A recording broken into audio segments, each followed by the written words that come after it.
All right, I think we can go ahead and get started here. And please continue to admit people if they're in the waiting room while I'm talking, obviously. I wanted to welcome everybody to our this week's Toolbox Tuesday. We've got, I think, a really useful presentation for you with HCD in attendance to walk us through HCD Connect. But before we do that, I think we want to go over a few housekeeping items. So just to let everyone know, the meeting is intended to be about an hour and a half. That's what we've got scheduled. We're going to do our best to not run over that. And if we get through Q&A a little quicker, we may go under that, but that's what we have scheduled. This meeting is being recorded, so please make sure you're comfortable with that. If you intend to stay on the line, again, the meeting will be recorded. All participant lines are going to be muted. We find that just makes it a little easier to manage. And there will be a Q&A session at the end. So if you've got any questions you want to save for the end, that works well.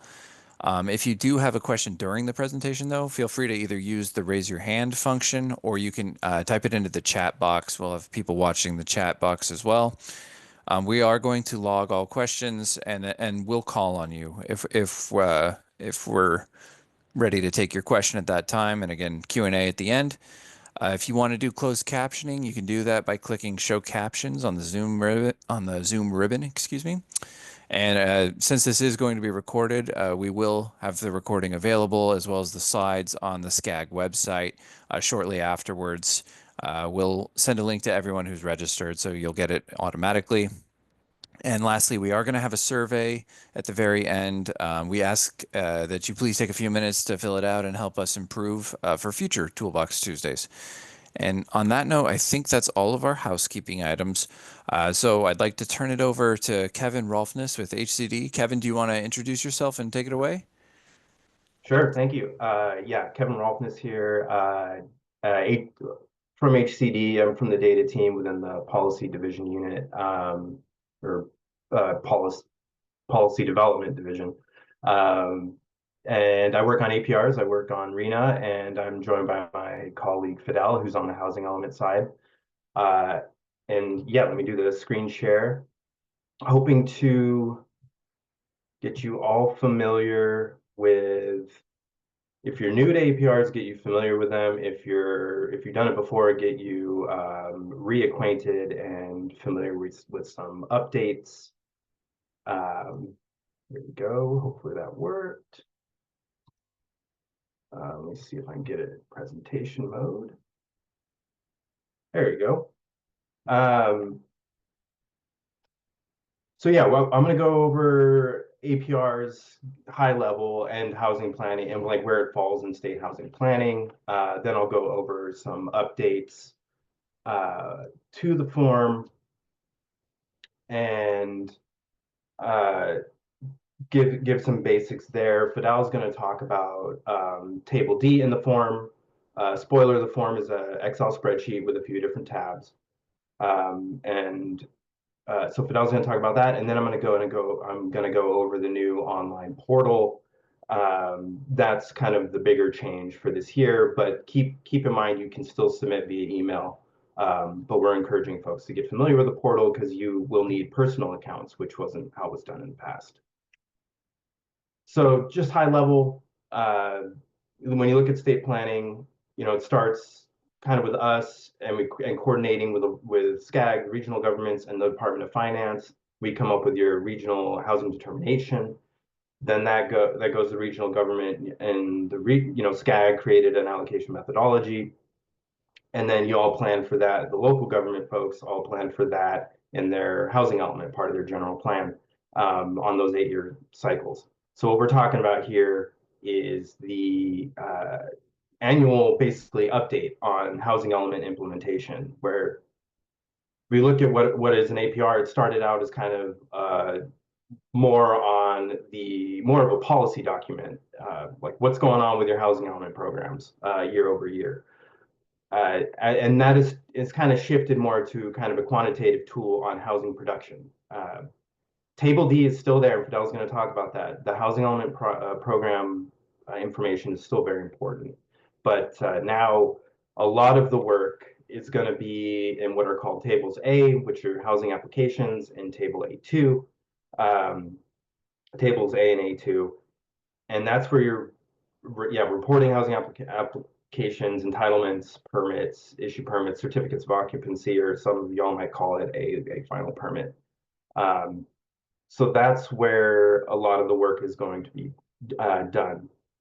And we keep it keeps getting bigger, right? There's more.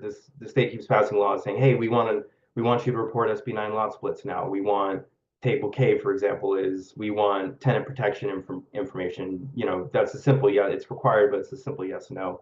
Do you have a tenant protection preference policy or tenant preference policy? But so that's kind of the background. And one thing I need to highlight here is for fire impacted SCAG jurisdictions or jurisdictions in the SCAG region, that there is a May 15 due date. So you get a little grace period there. It's not showing on the slide, but May 15 for fire impacted jurisdictions. And I think I can get to updates to the form. So the updates to the form itself, again, it's the Excel spreadsheet, pretty minimal this year. We changed references to SB 35 to SB 423. So if you had a streamline project that used one of those streamlining policies, it just changed the drop down. We also, in table A for applications, we now will take 0 units in the unit count across the income categories. 0 units is fine because we heard from a lot of people on the last APR season that, hey, we have an SB9 lot split. We don't have an actual unit yet. And we were kind of defaulting, hey, just put 1 for now, but now we're gonna now that's fine. But once it's in table A2 and it goes down that pipeline and there's permits, we would ask for a unit to be provided. The table B data was updated as of November. I've been getting a lot of revised APRs from folks, so those aren't going to show, but in the portal, which I'll show you later, you should be getting refreshed, the most up-to-date table B data. And also, if you want an updated table B and you sent revisions, we can update that for you. And then table D, which Fidel's going to talk about here in a sec. Yeah, we cleaned that up a little bit. We added rows and removed some character limits because folks are running out of space, and that was kind of a pain. And let's see, before I pivot to or pass it to Fidel, I will be putting some links in the chat to our APR webpage and our new Connect portal. So maybe you can kind of click along as we go. That is where you'll be even though we have a new online portal, it is still the same web page where you'll get the APR form, the most up-to-date instructions, and our FAQ. And there's also some guides to the portal, but I'll pass it to Fidel. Great. Thanks, Kevin. Yeah, we wanted to first of all make jurisdictions aware that HCD is starting a housing element monitoring and enforcement program. As part of this program, HCD will be monitoring jurisdictions that have a compliant housing element. We will be monitoring programs that were critical to why a housing element was found in substantial compliance. These programs were typically included in the letter that found the jurisdiction in substantial compliance. And the way we are prioritizing that is prioritizing jurisdiction based on Council of Governments due date. And then we'll be looking alphabetically within each of the COGs. So the information in the APRs for table D become very key and critical here. And so because we are using the APRs as a basis to why to start our monitoring. And so we're asking jurisdictions to submit a complete and thorough APR.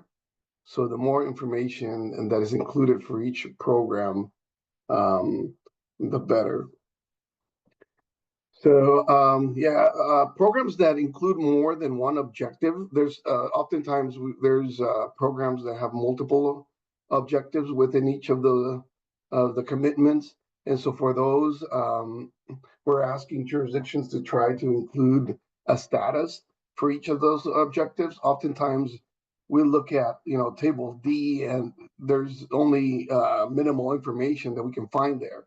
And so sometimes programs have multiple objectives and perhaps only get information for one or a couple of the objectives.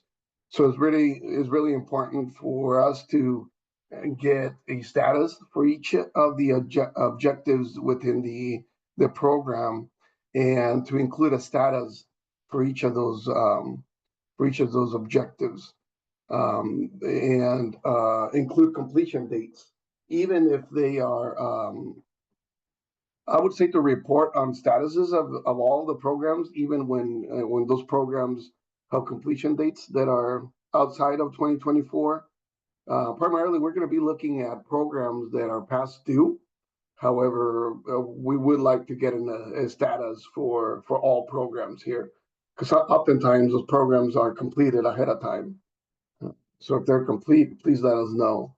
Also, when a program, if the program has been completed, try to include an ordinance or resolution number that was adopted, or any other relevant documentation. Include links if possible. This could help us, track that these programs are complete, and it would avoid us, going back to you guys or the jurisdiction and asking for additional information. I wanted to also give a little reminder that completion of rezones for the SCAG jurisdictions were due in February 15th of this year, of 2025. So, and we'll be sending out letters of inquiries to jurisdictions that had a required rezone next month, around mid-March. We were going to send them earlier, but because of the fires, we delayed that a little more. And so we're going to be sending those letters around mid-March or so. So hopefully everyone has completed those rezones, and because we're going to be asking for documentation to prove the completion of those. And then just finally, we don't like to go this route. We don't want to go this route, but HCD does have authority. I do want to mention that to decertify a jurisdiction if critical programs were not completed on time. If you have any questions, regarding any other program implementations, we understand that sometimes staff is new or may not be the staff who originally drafted that specific program. So if there are specific questions regarding, the implementation and the accuracy of how to implement a specific program, just to make sure you did it correctly. If you have questions, please contact us. And with that, I'll pass it over to Kevin, who's going to talk about how to register. Thank you. Cool. Thanks, Fidel. Oh, and one more thing before I get into the portal. Upcoming for next year's APR, so it'd be the 2025 APR due in 2026. Wanted to preview a couple changes. There's AB 2580 came through. That's historical resources and tracking those areas in the APR. AB 2667, it's opportunity zones. That's one where we, in the law, HCD is supposed to standardize reporting, and we're going to be certainly offering tools and guidance there. We'll also have technical assistance with the historical resources too, but I think it might be a little bit more involved for opportunity zones. And then there was also AB 3093. That was the change to the RENA income categories. We're seeing that as a 7th cycle change. So I think y'all shouldn't be worrying about that one too much. But you may want to start tracking the historic districts and the opportunity zones, or just have that on your radar for next year. But you got some time to think about that. Focus on the 2024 APR. Now I'm going to go through the portal. Account registration is a big part of it, and then I'll I'll take a look at APR, submission or submittal. Keep in mind, yeah, again, you can still submit by email. We'll provide that email. And the main thing that's changing here is account creation. We used to just have one set of credentials for jurisdiction, and we would just kind of send them out willy-nilly. Well, now your jurisdiction is going to have an account, and then you're going to have your own personal account, and then they get associated together, they get approved. And the reason this is a little more strict is because this new portal is combining our financial side, our grants and loans, with the planning side. So they have to be a little more strict. But we're here to help. It should be pretty straightforward. And yeah, I'll go through the steps, and you'll have a guide, and you'll have these slides as well, so you can go step by step. But so you're gonna go to the portal, just like a lot of websites you sign up for. Click create an account, provide some basic information. This is a big part here, though. Select applicant if you work directly with jurisdiction. And then obviously a consultant would select consultant. So a lot of folks here would be applicant. So make sure you put that, select that there. Then once you click through some steps, you're gonna get an email. You close out the browser, go back, look for that confirmation email, follow the link. It's gonna bring you back. You're gonna create your password. And you all know how to do that now. I'm sure you all have strict requirements for your own organizations. Then you get a nice little welcome screen. And then after that, you're gonna select your jurisdiction. And here's where things, and then you're gonna provide some more basic information. And here's an important checkbox. Just select, most of you are gonna select planning documents. Maybe you will also be working on the grants and loan side, but definitely click submit planning documents here. So I'm gonna highlight those again. So at the beginning, select applicant, and then when you provide some more contact information, make sure you click the box submit planning documents. There's a legal agreement. It's still blurry. I need to fix this slide. I still haven't done it. But we don't read these anyways. You can check the legal agreement, go forward. And then this is where things get a little interesting, because the system is set up such that you will have, at your local government, you will have a primary approver. You may not have one yet, but the idea is everyone will have one. And so you can approve your account in-house. If you don't have a primary approver, or you find out that, I think the name, when you will get an email saying like your request has been submitted to a primary approver, it should name that person. So if you don't have one yet, or if that person's no longer with your organization, with your local government, or we talked to one local government, and they're like, hey, that person's out on family leave for 2 to 3 weeks. If that's the case, let us know, and we can approve your request, and we'll have the contact information for you. We can approve the request, and we can also establish a new primary user if that person's no longer with your at your jurisdiction. So hopefully that goes smooth and you get in. For those primary approvers, and if you work with a consultant, this is pretty straightforward. Assuming the consultant is already signed up, you would go, I'll stay on this slide for a sec. You'll go in the portal, in the top right corner, you'll see this little profile icon. You'll click on that, and then you'll click Entity Profile. Did I say this was yeah, this is for primary users. I want to make sure I get that point across. Go to the Entity Profile, and then there's this nice little part. It's really easy to find. It says Consultant Manager. You click Add Consultant, follow the steps. Pretty straightforward. You would, starting at the 4 there, you'd click in the top box. You'd put the name in, and then once you have enough of the name there, you'd click the bottom one, and that name should appear. And then you can click, you'll see their email, and then you can click Add. And then there's a big Remove Them button too, once you're back at the Entity Profile and look in the Consultant Manager. Now, if your consultant hasn't signed up a Connect account, what you'll do is, let them know, send them a link, let them go through the account setup. Obviously, at the early steps, they're going to click consultant instead, and then your primary approver should be notified saying, hey, so-and-so consultant is asking for access to your jurisdiction.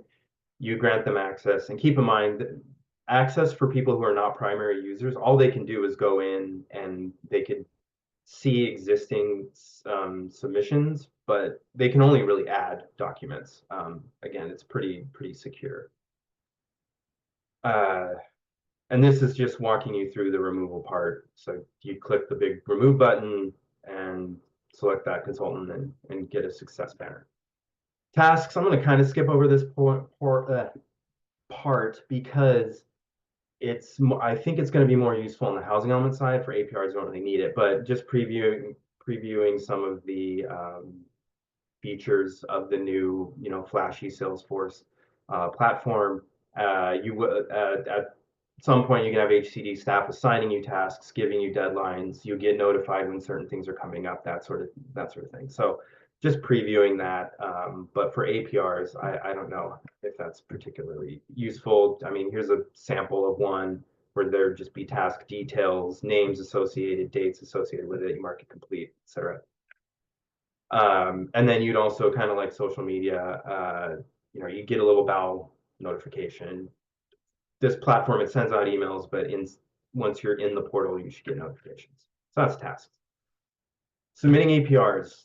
Assuming you went through all previous steps and everything's fine with your access, you would go pretty straightforward, just a few clicks. You'd see the HE APR upload kind of tab at the top. Once you click that, you'd see the upload buttons, upload APR. Once you're in here, your jurisdiction should auto-populate. It's the only one you should see. This, I think, is from the consultant perspective, where they might be associated with a few different jurisdictions, but yours should just pop up. You select the year, click next, select the planning period. Y'all are solidly in the 6th cycle. I don't think you'll have any split planning periods. But if that were the case, you would have an option to add a second planning period, say that, for that APR, the 5th cycle ended in June and the 6th cycle started. Maybe that APR applies to both years, but generally you should just have the one cycle, the 6th cycle. Then you follow these steps. You can click the upload files button and navigate through Windows Explorer or whatever your OS is. Or you could drag and drop the file. You'll get on the right there, you'll get the little upload file, little like pre-upload file. It'll bring you back to that HE APR upload window, and you should see your file there. I have actually run into an issue with this, so you may not see, it's possible that file may not see that. We're working on a fix. So you could go ahead and hit submit, maybe even if you don't see the file. Then you'll get notified that it's processing, and you should receive an email as well, just like this, saying, hey, in HETS, our previous system, the success or fail of submitting an APR was right away. Unfortunately, there's a little bit of a lag here. So your record is going to be processing. So then you go from that email, or through the portal, you can navigate back to your import record. It'll show the file name, who submitted, dates, that sort of thing. And it should give you, maybe not at this step, but eventually when you go back to that record, you'll see the processing status, which I think we'll see on this next slide. Here's if you get an error file, you'll be notified. You'll have a link to the record and to the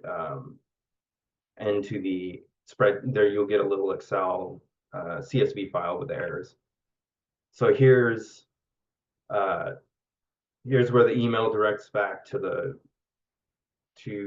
record, and you can see the error file, or that's where it would be, and you would have a processing status. It'll say fail or hopefully success, and then you can access all that there. I mean, take a shot at the error file if you'd like. Maybe it's real simple stuff, like just cells were forgotten, but I'm always encouraging folks to reach out to us and say, hey, I had a tough time, like, or this failed. Can you help me out? And we'll gladly troubleshoot with you and help you get that APR online. But here's going back to the portal, you'll see all the APR imports. If it's blank here, it might be, sometimes the default views are recently added or recently edited. And obviously if you've just signed up, you haven't recently done anything yet. So where that green icon is and it says imports, you click on the caret, and where it says all is where it might say like recently added, and change the view to all, and you should be able to see all the APR records for your jurisdiction. Oh, and that's it. I forgot we changed the order.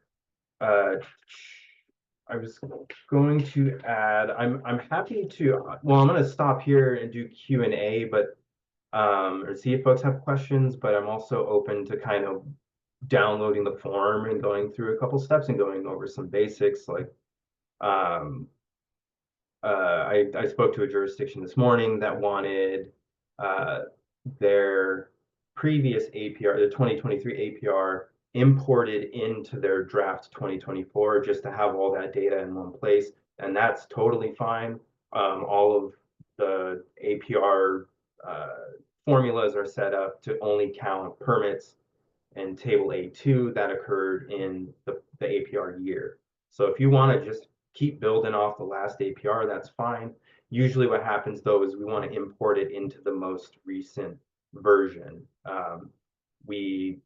There's always little fixes going on where some little functionality is not working. So I guess I'll pause there. Make sure I'm not just shouting into a void. There are other people out there, and happy to take questions, and then happy to walk through the APR and kind of give that like little overview of the basics.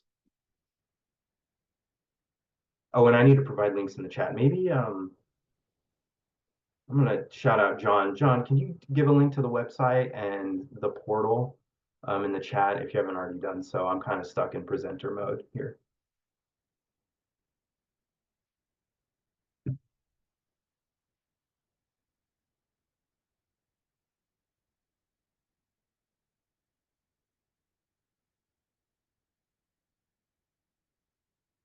I guess I was shouting to the void.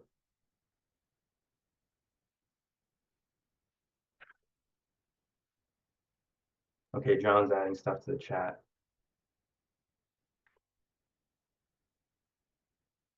Maybe I'll just start.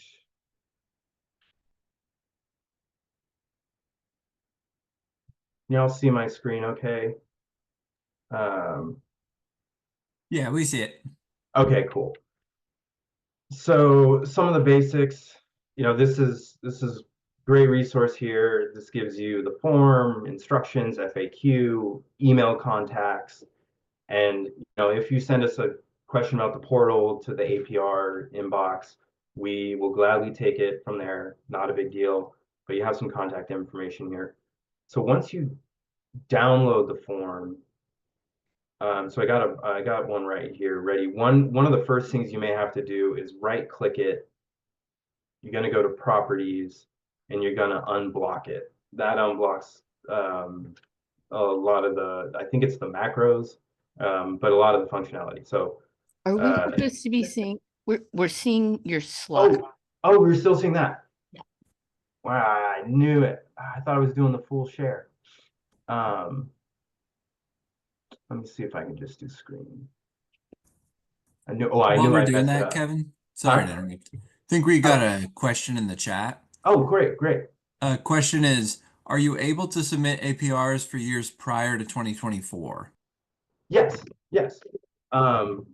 Yeah, we accept revised forms. We want those through our inbox though, not through the portal. And with the most recent version of the form, which is here. You can see this now, that I changed the screen. Yeah, we see it. Okay, yeah, you can go ahead and submit. We've been getting a lot of that lately.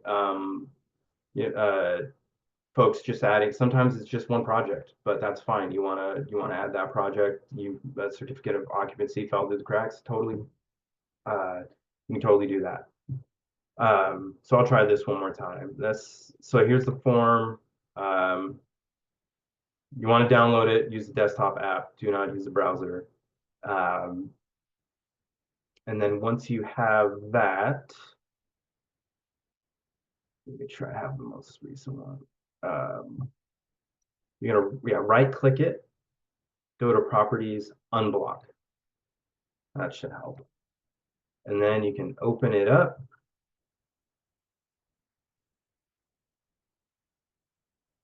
And then, obviously,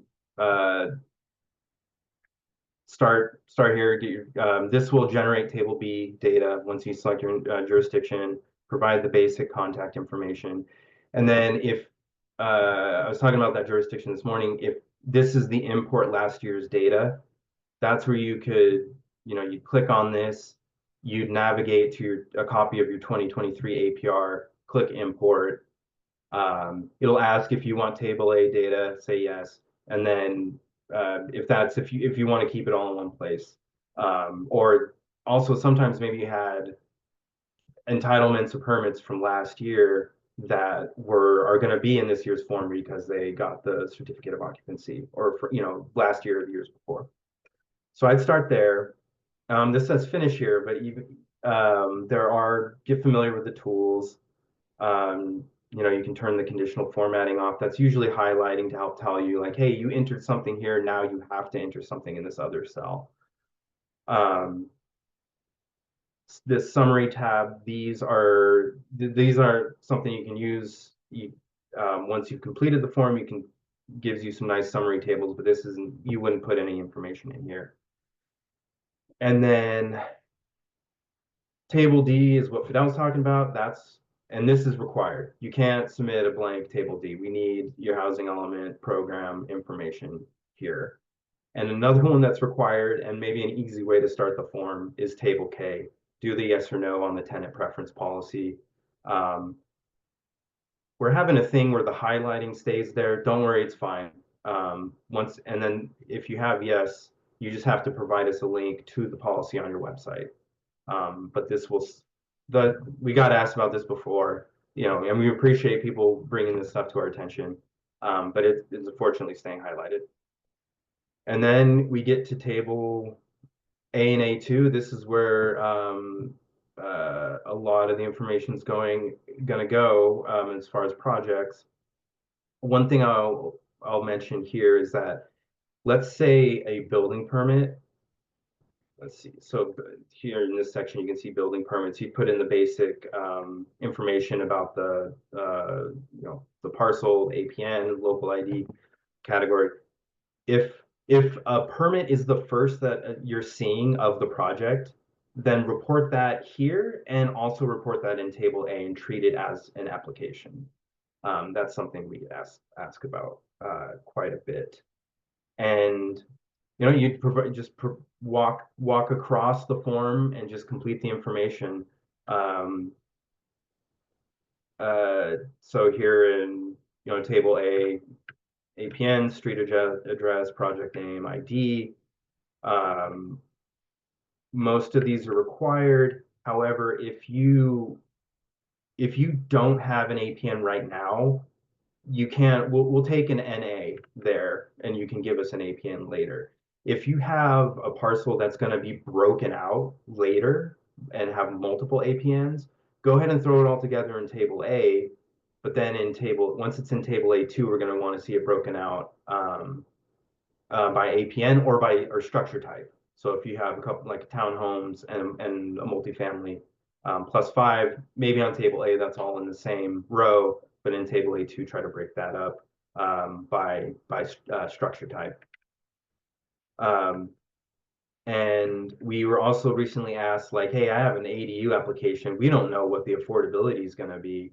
I'd play it safe and just report it as above mod. Other folks have used, some of the regional governments have surveys and they have a methodology to you can just break them out. Like I have X number of ADUs. I'm going to break it out. I think ABAG had a methodology that was like 30, 30, 30, 10. So 30% in very low income, 30.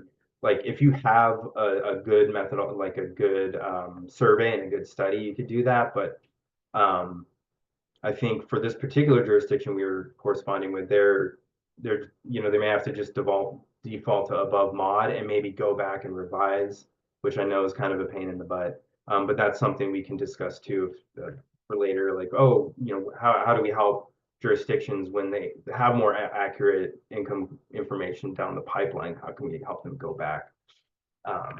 That's certainly something we're open to. So then, yeah, the units approved, the units denied or disapproved. Streamlining, this is required. If you don't have streamlining, just put none. And you can see the conditional formatting here. Once I put anything in the row, it's like, okay, this is all required. So and then application status, did they see concessions? A lot of times it's just no, and then an NA. So that's table, and then application status, and then is it ministerial or discretionary? Table A2, sorry, starts off the similar way, the basic information, and then it's broken up into, was it an entitlement? You put the units and the entitlement date there. Was it a permit? Instead you would put the units and the date here, and then same for certificate of occupancy. If this extremely low income, that's only required if the units were reported as very low income. This is a subset of that, of those units. Streamlining, same as table A. You would just put a none. Infill units, this is just a yes or no. That's also required. These two columns are only required if it's deed restricted, or there are any deed restricted units part of that development. If it's reported at affordability, anything below above mod but not deed restricted, you would provide the justification here. So like what I was saying about ADUs, you would say, ABAG, SCAG, ADU survey study. So I'm reporting at these income levels. If you provide a deed restricted, you put the term of affordability, and then demolished here, we only want net new units. So that's only if, 2 units were destroyed and 8 were added. Like that's how we'd want, like, oh, you have net new 6, like report that. If it's just like, oh, some units were demolished and there were no new units, you wouldn't report that here. And again, a lot of this is broken down. Our instructions can be a little bit overwhelming, but they're pretty detailed. If you're savvy with Control F, you can kind of get to what you want to talk about. And then here, these are only required if you report density bonus in the deed restriction in column AN for the deed restriction. So if you put in DB here, then these would be required. Sometimes we see folks, they go in here and totally understandable. They'll go in here and be like, oh, parking waivers, and they'll answer this one, and then it triggers an error later.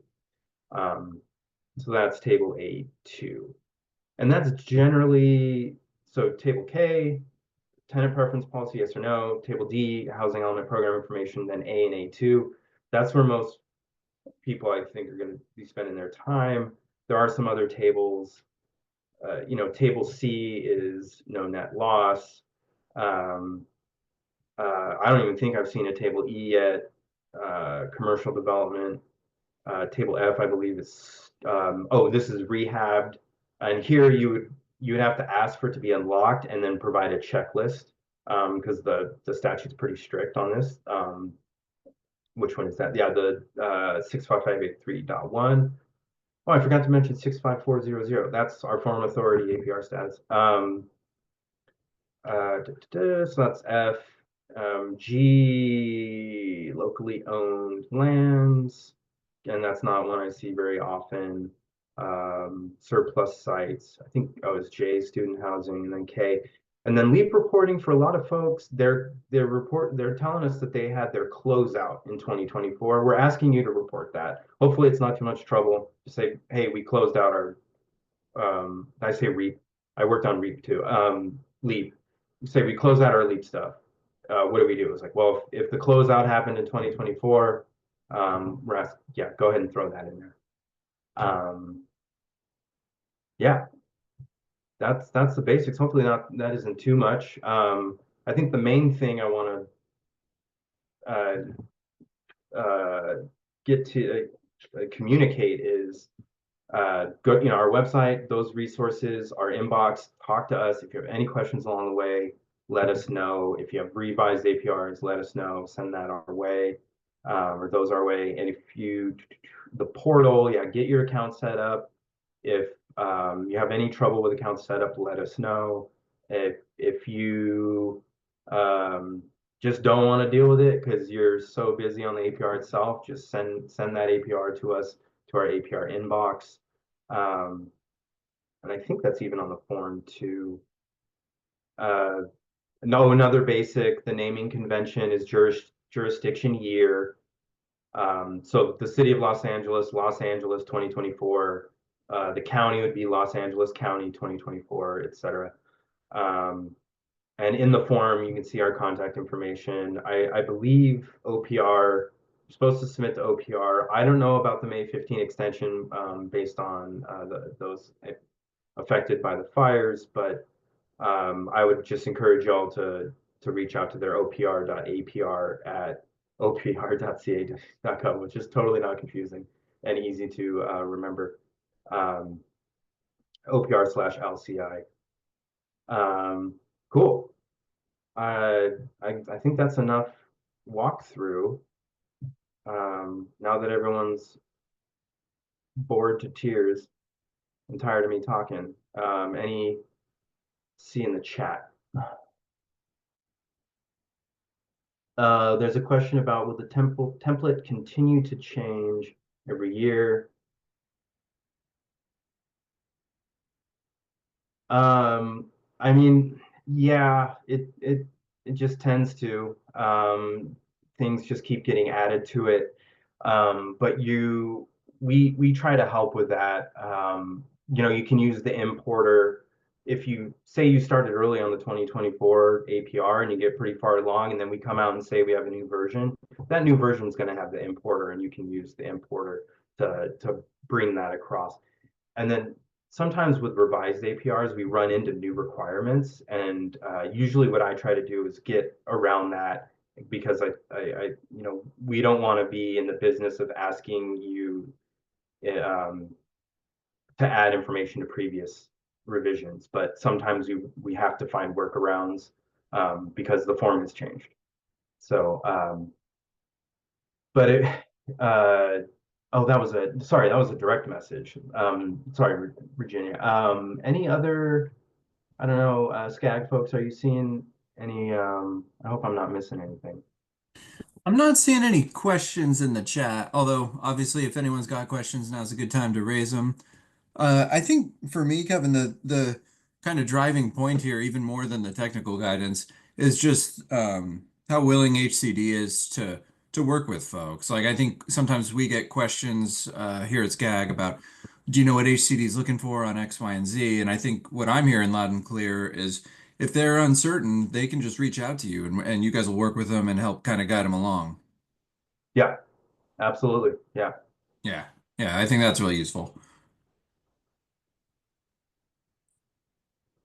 Yeah, I think that's the main thing because I mean, it's easy to get lost in the details of this form, but hoping to steer people in the right direction to get started, and then let them know where to find us because we're more than happy to help. Yeah, and I'm still not seeing any questions. So again, feel free to drop them if you've got them. Now's the time. The other thing I'd add here is for those who didn't hear at the beginning, this is going to be recorded, which I think this is probably one that'll be helpful to go back and revisit as you start doing your APRs and everything. So, we'll pass the recording around. If anyone needs to refer to this later, you'll be able to do so. We'll also have the slide deck available too.